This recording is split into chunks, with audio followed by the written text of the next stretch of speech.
பிரியமானவர்களே, இயேசுவின் நாமத்தில் உங்களை வாழ்த்துகிறேன். சந்தோஷமாக இருக்கிறீங்களா? நீங்கள் சந்தோஷமாக இருக்கணும். சரியா? இன்றைக்கும் ஆண்டவர் கூட இருக்கிறாரு. ஒரு அழகான வார்த்தையை தாவீது சொல்கிறார் பாருங்களேன். 124 சங்கீதம் 6 வசனத்தில், நம்மை அவர்களுடைய சத்துருக்களுடைய பற்களுக்கு இரையாக ஒப்பு கொடாதிருக்கிற கர்த்தருக்கு ஸ்தோத்திரம். எத்தனை சத்துருக்கள் நமக்கு விரோதமாக எழும்பினாலும், பிசாசு கட்சிக்கிற சிங்க மாதிரி எழும்பினாலும், ஓநாய்கள் எழும்பினாலும், குள்ள நரிகள் வந்தாலும், நம்மை சுற்றில் எத்தனை விதமான ஆபத்துகள் வந்தாலும், அந்த பற்களுக்கு நம்மை ஒப்பு கொடுத்தாதான் நம்ம டச் பண்ண முடியும். ஆண்டவர் ஒப்பு கொடுக்காம ஒருவரையும் பிசாசால் தொட முடியாது.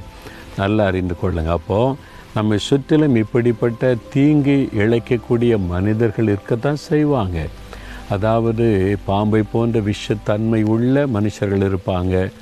சிங்கத்தை மாதிரி, கரடியை மாதிரி, இது மாதிரி துஷ்ட மிருகங்களை மாதிரி நம்மை அழித்து விட முடியாத பொல்லாத இறுதி கொண்ட மனிதர்கள் நம்ம வசிக்கிற இடத்துல, வேலை செய்கிற இடத்துல, பிஸ்னஸ் செய்கிற இடத்துல, ஊழி செய்கிற இடத்துல இருப்பாங்க. நம்ம எப்படியாவது அழித்து விட வேண்டும் என்று.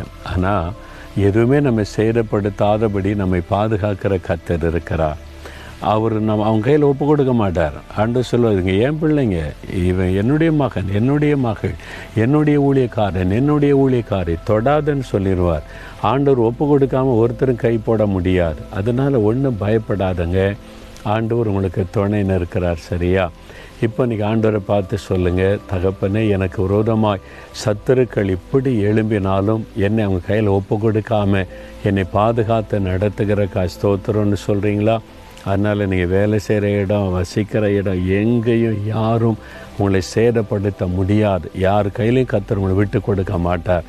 பிறகு எதுக்கு பயப்படுறீங்க? தைரியமாக இருங்க, சந்தோஷமாக இருங்க.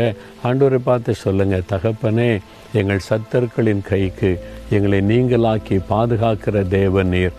எங்களுடைய சத்துருக்கள் எங்களுக்கு விரோதமாக எழும்பி எங்களை கடித்து குதறி விடலாம் என்று நினைத்தாலும் அவருடைய பற்களுக்கு எங்களை ஒப்பு கொடாமல் இருக்கிற தேவனுக்கு ஸ்தோத்திரம். எல்லா சத்துருடைய தந்திரங்களுக்கும் விலக்கி எங்களை பாதுகாக்கிற தேவனுக்கு ஸ்தோத்திரம். இந்த மகன், இந்த மகளை அந்த பயத்தில் இந்த விடுதலையாக்கும். இனி இந்த பொல்லாத மனிதர்களை குறித்த பயம் உள்ளத்தில் வராதபடி காத்துக்கொள்ளும். என்றென்றைக்கு